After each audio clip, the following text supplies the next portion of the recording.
మత్తయి సువార్త 13వ అధ్యాయం 3వ వచనం నుంచి చదువుతున్నాం.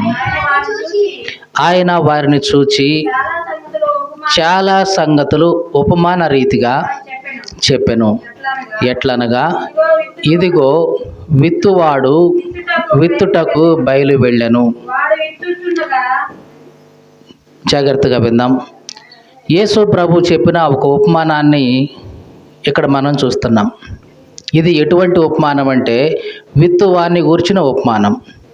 ఎటువంటి ఉపమానం అంటున్నాం? విత్తువాన్ని గూర్చిన ఉపమానం.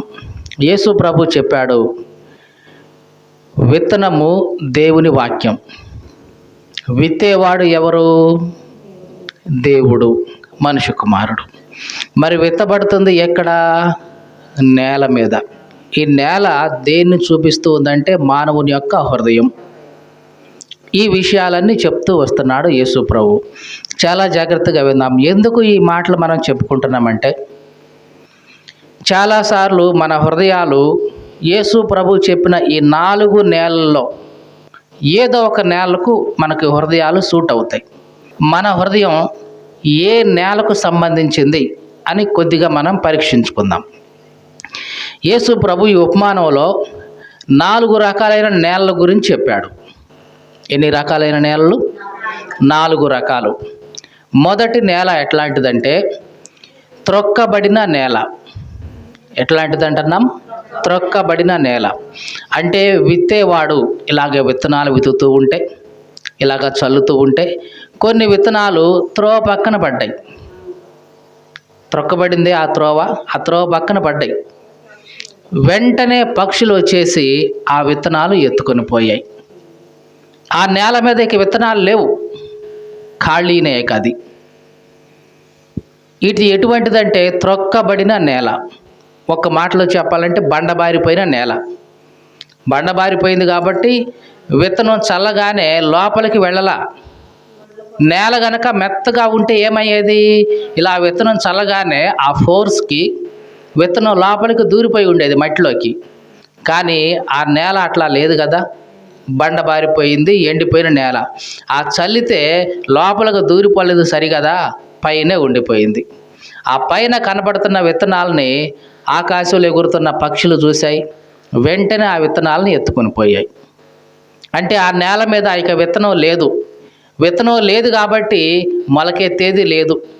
మొలకెత్తేది లేదు కాబట్టి ఫలించేది అంతకంటే లేదు. ఇక ఇది త్రొక్కబడిన నేల. కొన్నిసార్లు మన హృదయాలు కూడా ఇట్లాగా ఉంటాయి. త్రొక్కబడిన నేలలాగా ఉంటాయి, బండబారిపోయిన నేలలాగా ఉంటాయి. దేవుని వాక్యాన్ని దేవుడు విత్తుతూ ఉంటాడు తన సేవకుని ద్వారా. ఇక్కడ విత్తబడుతుంది ఎవరు? దేవుని వాక్యం. మరి విత్తేది ఎవరు? దేవుడే. ఎలాగ విత్తుతున్నాడు? ఆయనే స్వయంగా వచ్చి ఏమి విత్తట్లేదు, తన సేవకుని ద్వారా మాట్లాడుతూ ఉంటాడు. దేవుని సేవకుడు వాక్యం బోధిస్తూ ఉన్నాడంటే దేవుడే తన ఆత్మ ద్వారా తన సేవకుని ద్వారా మాట్లాడుతున్నాడని అర్థం. అంటే ఇట్లాగా సేవకుని ద్వారా దేవుడే వాక్యాన్ని విత్తుతూ ఉన్నప్పుడు ఆ విత్తబడిన వాక్యం నీ హృదయం మీద ఉంటుందా లేదా? చాలామందిని చూస్తూ ఉంటాం, వాక్యం హృదయంలో పడుతుంది, కానీ ఇక్కడి నుంచి బయటికి వెళ్ళిపోగానే అది హృదయంలో ఏ మాత్రం ఉండదు. అయ్యగారు ఏం చెప్పారమ్మా వాక్యం అంటే? బాగా చెప్పారు. ఏం చెప్పారు? చాలా బాగా చెప్పారు. ఏం చెప్పారు? బాగా విన్నా, బాగా నచ్చింది. ఏమి నచ్చింది? ఒక్క ముక్క చెప్పమ్మా అంటే మర్చిపోయా. ఏమైంది? ఇక్కడ బాగానే ఉంది, బయటికి వెళ్ళగానే ఏమైంది? విత్తబడిన వాక్యం మర్చిపోయాం. అంటే హృదయంలో లేదు. అంటే ఏమైంది? పక్షులు వచ్చి ఆ విత్తనాన్ని ఎట్లాగ ఎత్తుకుని పోయాయో, అపవాది కూడా మన హృదయంలో ఆ వేయబడిన వాక్యాన్ని వెంటనే ఎత్తుకుని పోయాడు. అందుకని హృదయంలో ఏమీ లేదు. ఇట్లాంటి హృదయంతో మనం ఉంటే కొన్ని సంవత్సరాలుగా వస్తున్నా సరే మన హృదయంలో ఒక్క మాట కూడా నిలవదు. ఎప్పటిలాగానే ఖాళీగానే ఉంటుంది నేల. ఎన్ని సంవత్సరాలు పోయినా సరే. చాలా జాగ్రత్తగా చూడండి. ఎన్ని సంవత్సరాల నుంచి ప్రార్థనకి వెళ్తున్నామమ్మా? 5 సంవత్సరాలు, 10 సంవత్సరాలు. ఏది దేవుడి మాటలు ఒక 4 మాటలు చెప్పు. నేనట్ట చెప్తా, అయ్యగారు చెప్పమంటే చెబుతాడు. నేను ఎట్లా చెప్తానండి? నాకేమన్నా చదువచ్చా? నేనేమైనా చదువుకున్నానా?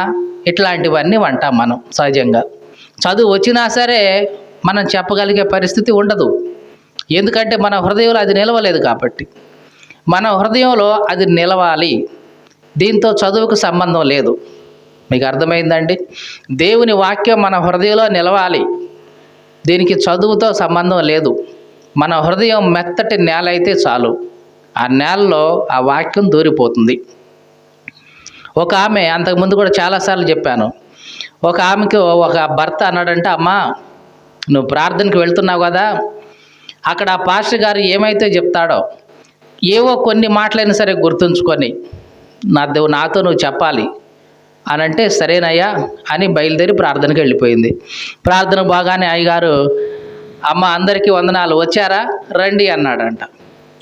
ఇది గుర్తుంచుకోండి, అందరికీ వందనాలు, వచ్చారా రండి. మొత్తానికి కూర్చున్నారు. కూర్చొని ప్రార్థన చేసుకున్నారు. వాళ్ళు కూర్చునేసరికి మళ్ళీ అయ్యగారు మొదలేసేటప్పుడు, అందరూ కూర్చున్నారా? కూర్చున్నామండి. అందరూ కూర్చున్నారా? రెండో మాట రైట్. 2 మాటలు ఈరోజు నేర్చుకున్నాం అనుకో. మొత్తానికి అయ్యగారు ప్రసంగం చేశాడు. ఆ ప్రసంగం ఏమి హృదయంలో ఉండలేదు. మొత్తానికి అదే అర్థం కాలేదు. మొత్తానికి అంతా వెళ్ళిపోయేటప్పుడు ఆమె అన్నప్పుడు, అందరూ వెళ్ళిపోతున్నారా అంటే, అయ్యా వెళ్ళిపోతున్నాం. ఈ 3 మాటలు గుర్తుంచుకుంది. మొత్తానికి వాక్యం ఏమీ గుర్తుంచుకోలేకపోయినా కనీసం 3 మాటలు. ఏంటి ఆ 3 మాటలు? అందరూ వచ్చారా? వచ్చారు. అందరూ కూర్చున్నారా? కూర్చున్నాం. అందరూ వెళ్తున్నారా? రైట్. ఈ 3 మాటలనే గుర్తుంచుకుందాం. మా ఆయన మరీ అడిగాడు అని చెప్పి పోయింది. పోగానే అడిగాడమ్మా, కనీసం ఏవైనా కొన్ని మాటలు గుర్తుంచుకొని రమ్మన్నాను, వచ్చావా? వచ్చానయ్యా. ఏమేం గుర్తుంచుకున్నావు చెప్పు. మొట్టమొదటి మాట అయ్యా, అందరూ వచ్చారా అనే మాట అయ్యా. అందరూ వచ్చారా? రైట్. రెండో మాట, అందరూ కూర్చున్నారా? కూర్చున్నారా. మూడో మాట అయ్యా, అందరూ వెళ్తున్నారా? రైట్, అందరూ వెళ్తున్నారు. సరేలా అని ఈయన కూడా ఈ 3 మాటలు జ్ఞాపకం చేసుకుంటూ పడుకున్నాడు. జరిగింది ఏమిటంటే, ఆ రోజు అర్ధరాత్రి వాళ్ళ ఇంట్లో దొంగలు పడ్డారు. ఈ అమ్మగారేమో నిద్రపోతూ ఉంది. ఈ లోపల ఈయన మెలకువగొన్నాడు. దొంగలు పడ్డారన్న సంగతి అర్థమైంది. అయినా సరే ఏవో 3 మాటలు నేర్పింది కదా భార్య, ప్రార్థనకి వెళ్ళి నేర్చుకొని వచ్చి మరి నేర్పింది కదా, సరే వాటినే పలుకుదాం అని అనుకొని అందరూ వచ్చారా అన్నాడంట. అనగానే ఈ దొంగలు ఏమనుకున్నారు, ఈయన మెలకుగానే ఉన్నాడు, మనల్ని అబ్జర్వ్ చేస్తున్నాడు, మొత్తానికి మనం వచ్చిన సంగతి ఈయనకి అర్థమైంది అని చిన్నగా గోడ పక్కన కూర్చున్నారు దాక్కుంటూ. మరి ఈయన రెండో మాట ఏమి నేర్చుకున్నాడు? అందరూ కూర్చున్నారా అన్నాడంట. మనం వచ్చిన సంగతి అర్థమైంది ఈయనకి, మనం దాక్కొని కూర్చున్న సంగతి ఈయనకి అర్థమైంది. మనకి ఈరోజు మంచిదిగా లేదు, మొత్తానికి వెళ్ళిపోవడమే మంచిది, లేకపోతే మళ్ళీ బుక్ అయిపోతాం, అనవసరంగా మళ్ళీ జైలు పాలవుతాం, ఎందుకు వచ్చింది బాధ అని చిన్నగా బయలుదేరిపోతున్నప్పుడు, అందరూ పోతున్నారా అన్నాడు. ఆ పోతున్న కూడా ఈయన చూస్తూనే ఉన్నాడు. మొత్తానికి ఎట్లా చూస్తున్నాడు, మొత్తానికి అన్నీ అర్థమవుతున్నాయి ఈయనకి అని అట్లాగే వెళ్ళిపోయారు. చూడండి, ఇదంతా ఎందుకు చెప్తున్నామంటే, దేవుని సన్నిధికి వచ్చి మనం నేర్చుకున్న ఒక్క మాట మన జీవితానికి చాలా ఉపయోగపడుతుంది. అది ఏదో ఒకటి అర్ధగంట సేపు వింటున్న ఈ మాటల్లో కనీసం ఒక్క మాట మనం గుర్తుంచుకోగలిగితే, ఈ వారం ఒక మాట, ఇంకొక రోజు ఇంకొక మాట, ఇంకొక రోజు ఇంకొక మాట, అట్లాగా వారంలో 3-4 సార్లు మందిరానికి వచ్చినప్పుడు ఆ ఒక్కొక్క రోజు ఒక్కొక్క మాట గుర్తుంచుకున్న, వారానికి కనీసం 3-4 మాటలు గుర్తుంటాయా? నెలకు కనీసం ఒక 10-12 మాటలు గుర్తుంటాయా? సంవత్సరానికి 10 నెలలకు కనీసం ఒక 100 మాటలైనా గుర్తుంటాయి కదా? అవునా కాదా? ఒక్క మాటే చెప్తుంది, ఒక్క మాటే. ఇలాగ కనీసం ఒక్క గింజైనా సరే మన హృదయంలో నిలవగలిగితే, సంవత్సరం తర్వాత ఎన్నో దేవుని మాటలు మన హృదయం నిండా ఉంటాయి. దేవునికి స్తోత్రం కలుగును గాక. హల్లెలూయా. కానీ కొన్ని సంవత్సరాలుగా ఉన్నా సరే మన హృదయంలో దేవుని మాట ఒక్కటి కూడా లేదు. ఎదుటి వాళ్ళకి చెప్పడానికే కానీ, ఎదుటి వాళ్ళని బలపరచడానికే కానీ, ఎదుటి వాళ్ళని ప్రోత్సహించడానికే కానీ ఒక్క మాట కూడా మన హృదయంలో నుంచి, మన నోట్లో నుంచి రావట్లేదు అంటే మన హృదయం అంతా ఏమైంది? ఖాళీగానే ఉందన్నమాట. అంటే మన హృదయం ఎట్లా ఉంది? ఇదిగో ఈ నేలలాగానే ఉందన్నమాట. వాక్యం అయితే పడుతుంది, కానీ వెంటనే అపవాది వస్తున్నాడు, వాక్యాన్ని ఎత్తుకొని పోతున్నాడు. కాబట్టి మన హృదయం ఎట్లా ఉంది? ఒకవేళ ఇన్ని సంవత్సరాల నుంచి వస్తున్నా సరే మన హృదయంలో ఆ ఒక్క మాట కూడా పడట్లేదంటే మన హృదయం అదిగో ఆ బండబారిన నేలలాగా ఉందని అర్థం, ఆ తొక్కబడిన నేలలాగా ఉందని అర్థం. కాబట్టి మనల్ని మనం పరీక్షించుకోవాలి. ఒకవేళ మన హృదయం తొక్కబడిన నేలగా ఉంది, అయితే ఏం చేయాలి అప్పుడు మరి చెప్పండి? నేల బండబారిపోయింది, తొక్కబడిన నేలగా ఉంది. ఇప్పుడు ఏం చేస్తే బాగుపడుతుంది అది? చెప్పండి, ఏం చేస్తే బాగుపడుతుంది? మళ్ళీ నాగలు పెట్టి దాన్ని దున్నితే అది మెత్తబడి మంచి నేలగా మారుతుంది. అవునా కాదా? కాబట్టి ఒకవేళ ఇప్పటి వరకు మన హృదయం బండబారిన నేలగా ఉంటే దీనికి ఒకే ఒక పరిష్కారం ఏంటంటే మన హృదయాన్ని మనము దున్నుకోవాలి. అదేంటండి, మా నాగలేసి దున్నమంటారా ఏంటి అనుకోకండి. ప్రార్థన. దేని చేత? ప్రార్థనతో మన హృదయాన్ని మనమే దున్నుకోవాల్సిందే, మెత్తని హృదయంగా మారిపోయేంత వరకు. ఆ విత్తనాలు మన హృదయం లోపలికి వెళ్ళిపోయేంత వరకు తప్పనిసరిగా ప్రార్థన ద్వారా మన హృదయాన్ని మనము తవ్వుకోవాలి. ఈ రకంగా బండబారిన హృదయమైనా సరే మరలా మెత్తని హృదయంగా మార్చగలిగిన శక్తి దేవునికి ఉంది. దేవునికి స్తోత్రం కలుగును గాక. హల్లెలూయా.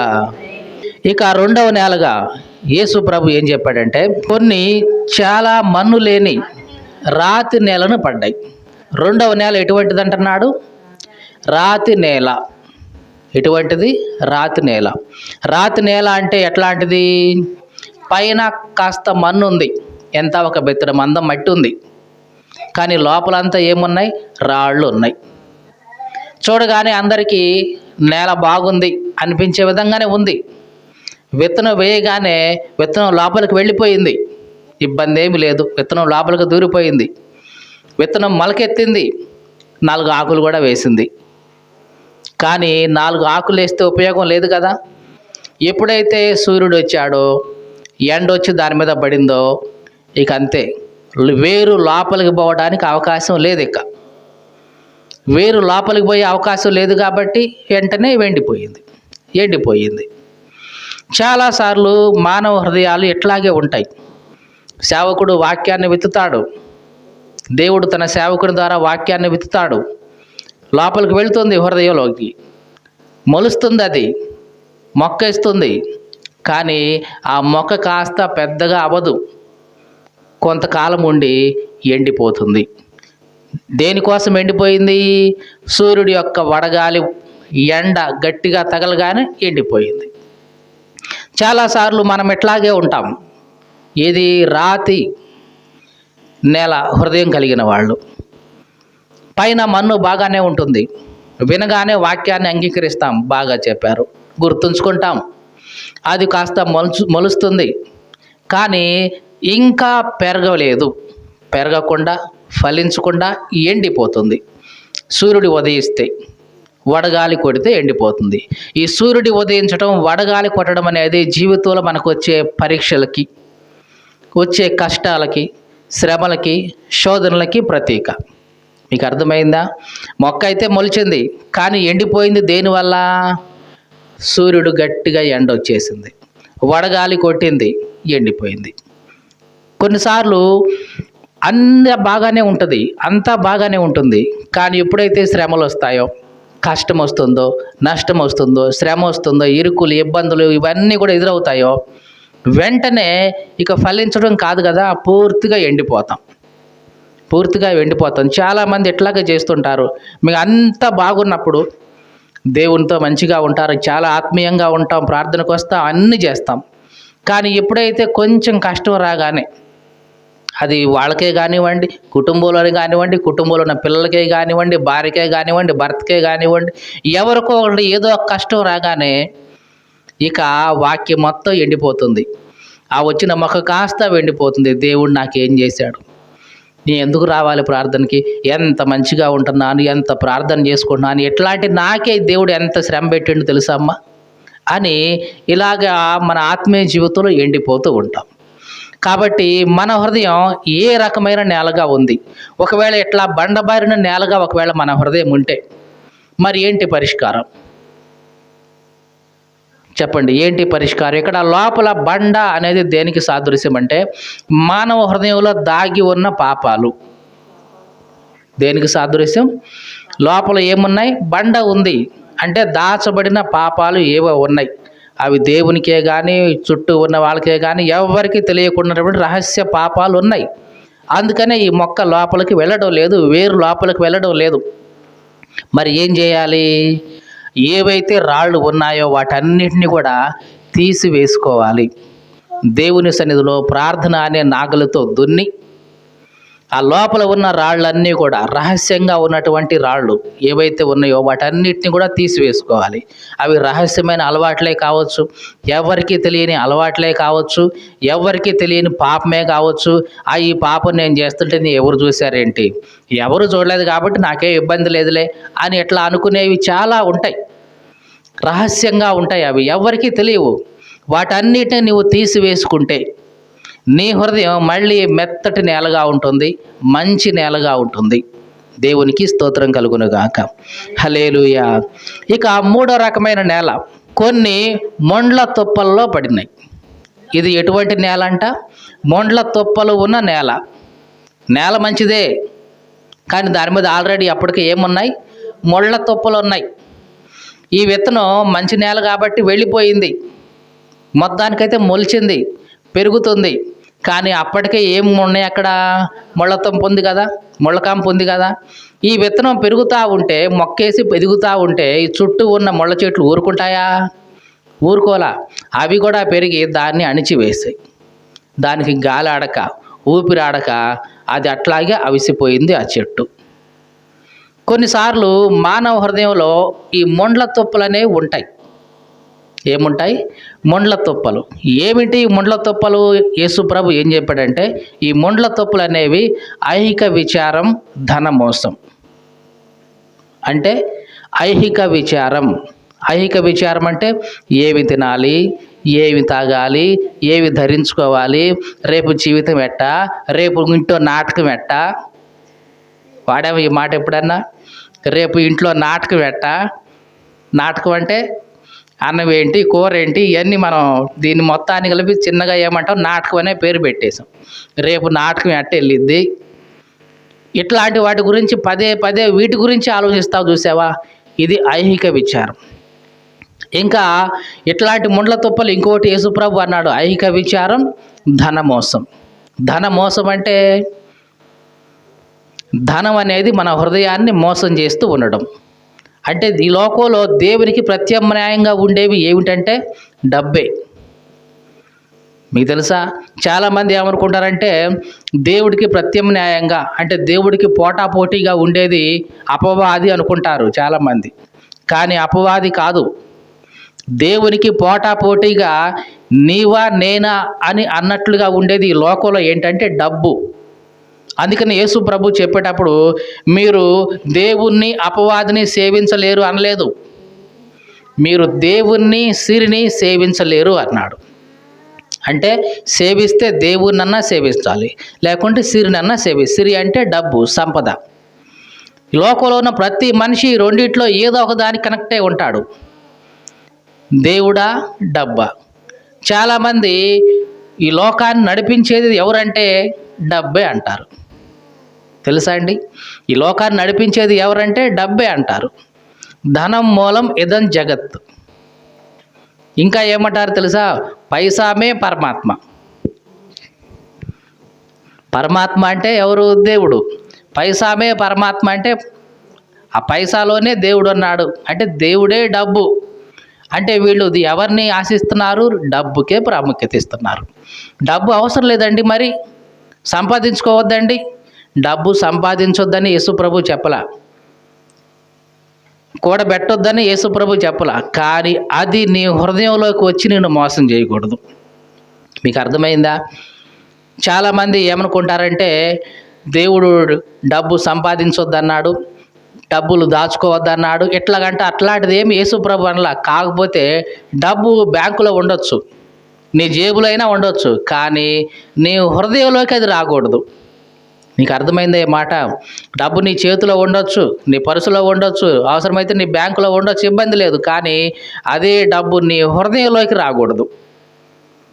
హృదయంలోకి రాకూడదు. యేసు ప్రభు ఒకసారి అన్నాడు, ధనవంతుడు దేవుని రాజ్యంలో ప్రవేశించే కంటే, జాగ్రత్తగా చూడండి, ధనవంతుడు దేవుని రాజ్యంలో ప్రవేశించే కంటే సూది బెజ్జంలో ఒంటె దూరటం సులభం అన్నాడు. మళ్ళీ చెప్తున్నా ఈ మాట. ధనవంతుడు దేవుని రాజ్యంలో ప్రవేశించడం కంటే కూడా సూది బెజ్జంలో ఒంటె దూరటం సులభం అంటారు. సూది బెజ్జం అంటే ఏముందండి, ఈ చిన్న సూదే కండి. ఈ సూది బెజ్జంలో ఒంటె ఎట్లా దూరిద్ది?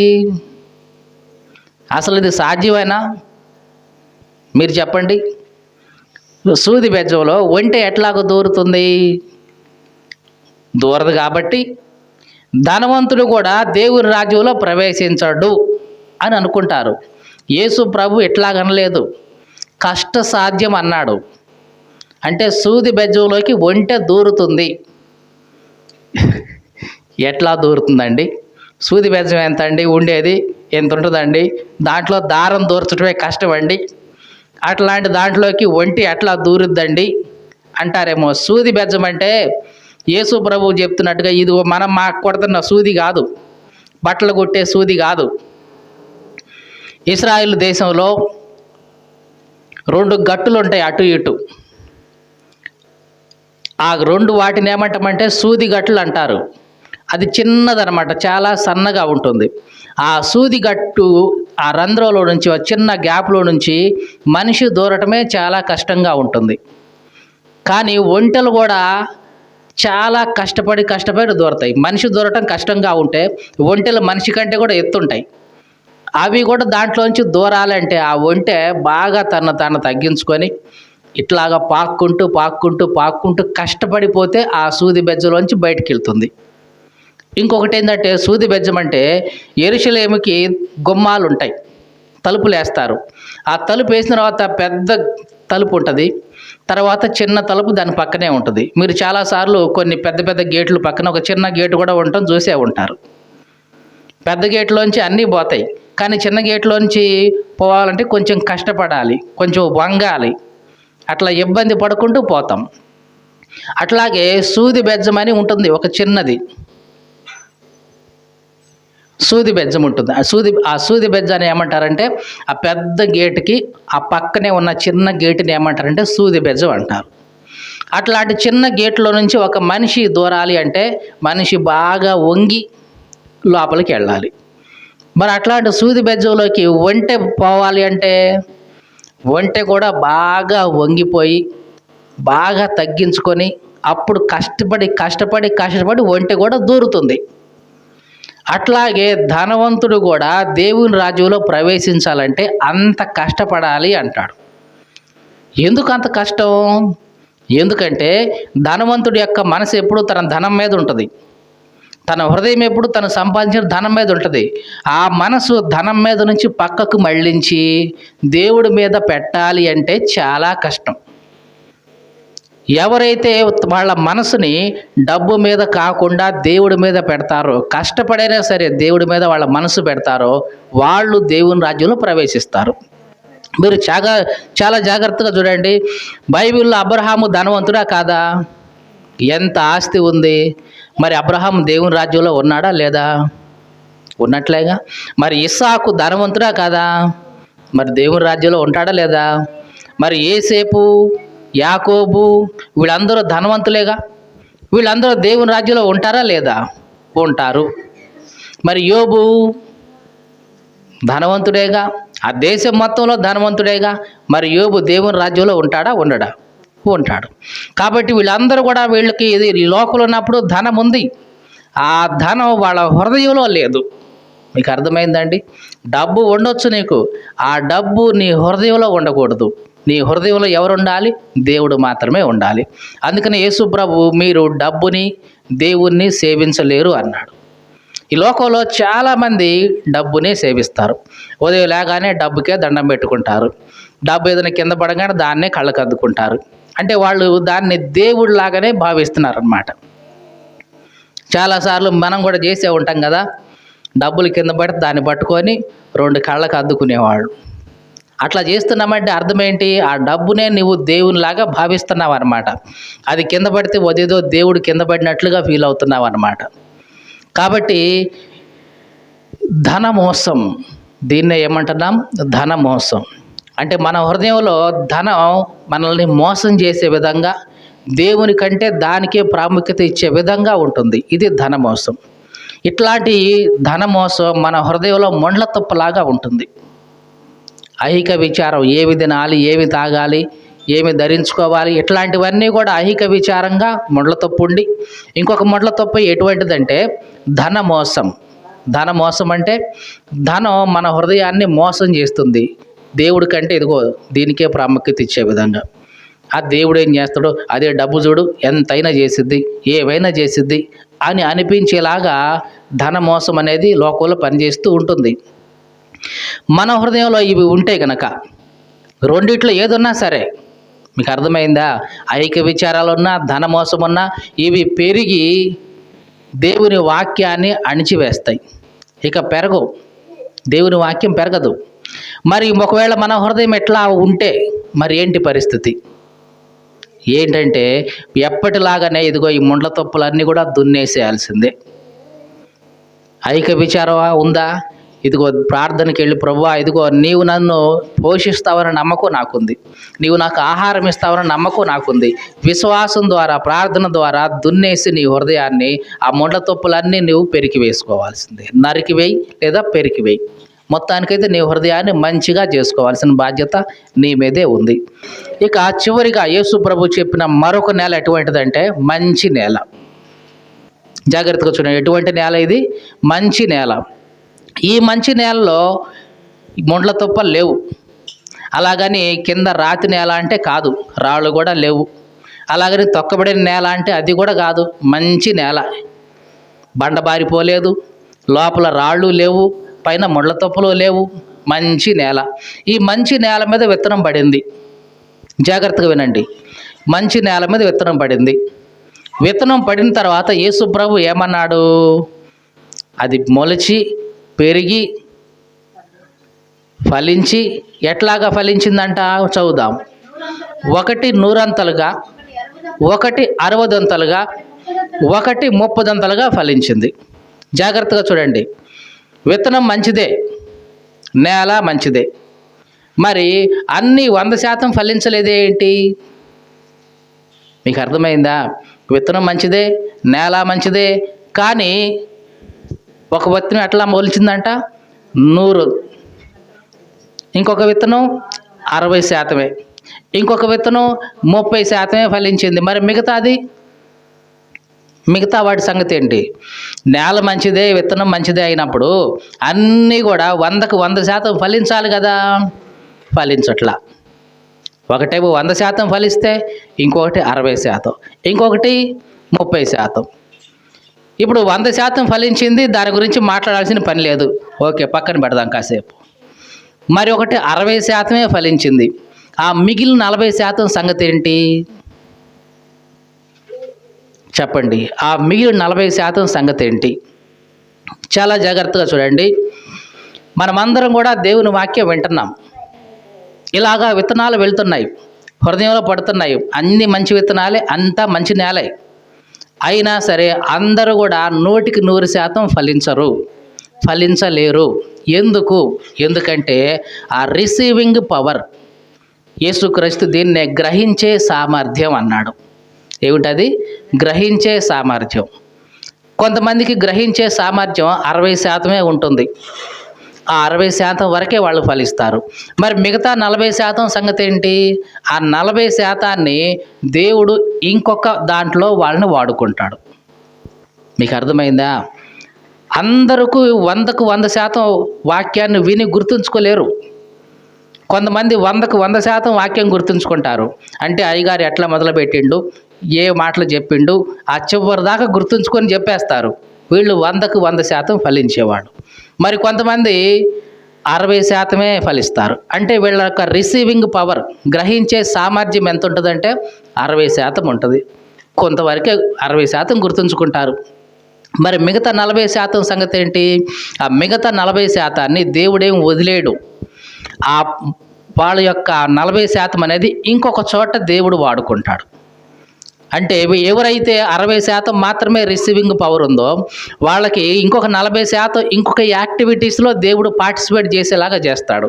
అది పాటలే కావచ్చు, వాక్యం చదవడమే కావచ్చు, తర్వాత మందిరం పరిచర్యే కావచ్చు, మనుషుల్ని ప్రేరేపించడమే కావచ్చు, లేదా మనుషుల్ని అమ్మ రండి ప్రార్థనకు రండి అని వాళ్ళని తీసుకురావడమే కావచ్చు. ఏదో ఒక పరిచర్యలో ఈ మిగిలిన 40%ని దేవుడు వాడుకుంటాడు. ఆ రకంగా వాళ్ళని 100కి 100% ఫలించేలాగా దేవుడు చేస్తాడు. దేవునికి స్తోత్రం కలుగును గాక. హల్లెలూయా. కాబట్టి నాకు 60% నేను ఫలిస్తున్నాను, వాక్యం మొత్తం గుర్తుపెట్టుకోలేకపోతున్నాను అని బాధపడాల్సిన పని ఏమీ లేదు. నీకు 60% గ్రహించే సామర్థ్యం ఉందా? సో అంతవరకే నువ్వు గ్రహించే సామర్థ్యం ఉంది, దాని ప్రకారమే నీ జీవితాన్ని కట్టుకుంటావు. మిగిలిన 40% వేరొక పరిచర్యలో దేవుడు తప్పనిసరిగా నిన్ను వాడుకుంటాడు. కాబట్టి దాని గురించి నువ్వు దిగులు చెందాల్సిన పని ఏమీ లేదు. దేవుడు నిన్నేమి నిందించడు. పక్కనామా 100కు 100% ఫలించింది, నువ్వెందుకు గుర్తుపెట్టుకోలేదు, 60% గుర్తెందుకు పెట్టుకున్నావు అని దేవుడు ఎప్పుడు కూడా నిందించడం మనల్ని. ఎందుకంటే మన 40% ఇంకొక చోట ఉంటుందని, అక్కడ వాడుకోవాలని దేవుడికి కూడా తెలుసు. కాబట్టి దేవునికి స్తోత్రం కలుగును గాక. హల్లెలూయా. ఇంకొక విత్తనం ఎట్లాగా ఉంది? అది 30% ఫలించింది. అంటే ఈ విత్తనానికి గ్రహించే సామర్థ్యం ఎంత ఉంది? 30% ఉంది. మరి మిగతా 70% వేరే పరిచర్యలో ఉంటుంది. చాలామంది చూడండి వాక్యం తక్కువే గుర్తుంచుకుంటారు, కానీ మిగతా యాక్టివిటీస్ అన్నిటిలో, పరిచర్య చేసే విషయంలో కానీ, ఆ విషయంలో కానీ, వంట కార్యక్రమాల్లో కానీ అన్నిటిలో బాగా పార్టిసిపేట్ చేస్తారు. అంటే వాళ్ళ యొక్క సామర్థ్యాన్ని, 70% సామర్థ్యాన్ని దేవుడు అక్కడ వాడుకుంటున్నాడు. ఇక అర్థమైందండి? కాబట్టి ఎవరైతే మంచి హృదయంతో ఉంటారో, మంచి నేలతో ఉంటారో వాళ్ళలో జీవితాల్లో 100కి 100% దేవుడు చూస్తాడు. వాక్యం గ్రహించే సామర్థ్యం 30 ఉండొచ్చు, మిగతా 70% వేరొక పరిచర్యలో దేవుడు వాళ్ళను వాడుకుంటాడు. అది పరిచర్యలో కావచ్చు, ఏది మందిర కార్యక్రమాల్లో కావచ్చు, మందిర పరిచర్యలో కావచ్చు, పాటలు పాడే విషయంలో కావచ్చు, వాక్యాన్ని అందించే విషయంలో కావచ్చు, తర్వాత ఇగో కొంతమందికి ఆ డ్రమ్స్ ప్లే చేసే విషయంలో కావచ్చు, ఆ మ్యూజిక్ ప్లే చేసే విషయంలో కావచ్చు, కొంతమంది మైక్ సిస్టమ్ అంతా కూడా చక్కగా అరేంజ్ చేస్తారు, కొంతమంది స్టేజ్లన్నీ చక్కగా కట్టి అంతా రెడీ చేస్తారు. ఇట్లాగా వాళ్ళ యొక్క మిగిలిన 70%ని దేవుడు ఎక్కడో ఒక చోట వాడుకుంటూనే ఉంటాడు. వాళ్ళు కూడా దేవుని దృష్టిలో 100కు 100% ఫలిస్తున్న వాళ్ళే. దేవునికి స్తోత్రం కలుగును గాక. హల్లెలూయా. కాబట్టి ఈ మాటలు వింటున్న ప్రియమైన సహోదరి సహోదరుడా, దేవుడైతే నిన్ను 100కు 100% ఫలించే వ్యక్తిగా చూడాలని ఆశపడుతున్నాడు. ఒకవేళ గ్రహించే సామర్థ్యం 60% ఉందా? ఏమీ బాధపడాల్సిన పని లేదు. నీ పని వేరొక చోట ఉంది అని గ్రహిస్తే చాలు. గ్రహించే సామర్థ్యం 30 ఉందనుకుంటున్నావా? దాని గురించి కూడా ఏమీ బాధపడవద్దు. దేవుడే ఏమీ అనలేదు నిన్ను, ఇక నువ్వెందుకు బాధపడతావు? ఏవండి, దేవుడు ఏదన్నా అంటే నువ్వు బాధపడాలి. ఆయనేమి అనలేదు, ఆయనకు తెలుసు నీ సామర్థ్యం వేరొక చోట ఉంది, ఆ 70%. దాన్ని తప్పనిసరిగా ఆయన వాడుకుంటాడు. మనం మంచి హృదయంతో ఉంటున్నాం, మంచి నేలతో ఉంటున్నాం, అదే దేవుడు సంతోషించేది. ప్రతి ఒక్కరూ కూడా హృదయం అంతా కూడా మంచి నేలగా ఉండి విత్తబడిన ప్రతి వాక్యం కూడా విని గ్రహించి 100కి 100 ఫలించాలని దేవుడు ఆశపడుతున్నాడు. దేవునికి స్తోత్రం కలుగును గాక. హల్లెలూయా. అట్లాంటి కృప, 100కి 100% ఫలించగలిగే ఆ కృప దేవుడు మనకందరికీ అనుగ్రహించును గాక.